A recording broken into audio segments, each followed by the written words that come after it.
Á Akureyri skildu Skagamenn og Þórsarajafnir 2-2 en F-fangar burstuðu lið Fram 3-0. 2 botnleikjum var frestað og því ekki enn ljóst hvaða lið falla í aðra deild. Jón Örn fylgdist með leik Vals og KR í dag.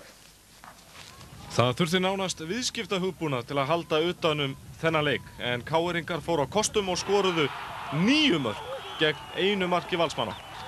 Og það var Atli Eðvaldsson, gamla Valskempan sem átti fyrsta orðið fyrir KR. Steinar Ingimundarsson kom síðan KR-ingum í 2-0 með þessu marki og Vesturbæingar voru hreint ekki hættir fyrir leikhlé því Þormóður Egilsson skoraði þetta mark með langskoti fram hjá Bjarna Sigurðssyni í marki Valsmanna.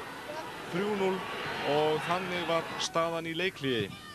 Valsmenn klóruðu bakkann í upphafi seinni hálfleiks með marki Antonís Karls Gregory en þar með var kvótinn búinn hjá Valsmönnum en langt í frá hjá KR-ingum því Ómar Bentsen skoraði þetta mark fyrir KR og þá var staðan orðin 4-1 og Ragnar Margeirsson bætti síðan þessu marki við og þá var staðan orðin 5-1 fyrir Vesturbæinga.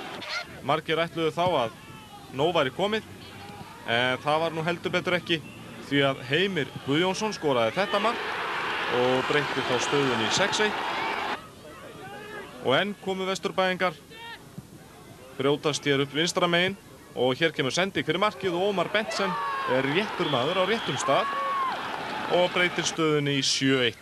Ragnar Margeirsson skoraði síðan 8. mark KR-inga úr vítaspyrnu og hann átti síðan síðasta orðið í þessum leik, nýtti sér varnarmistök Valsmanna en þau voru ófá í þessum leik og hér sjáum við Ragnar skora 9. mark KR-inga og sitt 3. mark í þessum leik.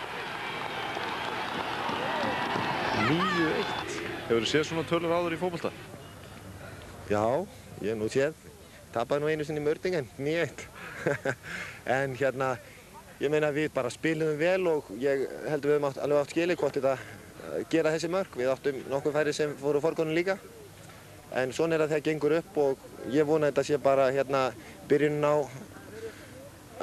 öðru stórveldinu hjá KR núna, seinni hlutinn. Liðið er að þroskast, er að vera betra og þá eftir að vera betra. Við sögðum 3 ár fyrir þetta tímabil og það er enn mikið starf eftir í þessu.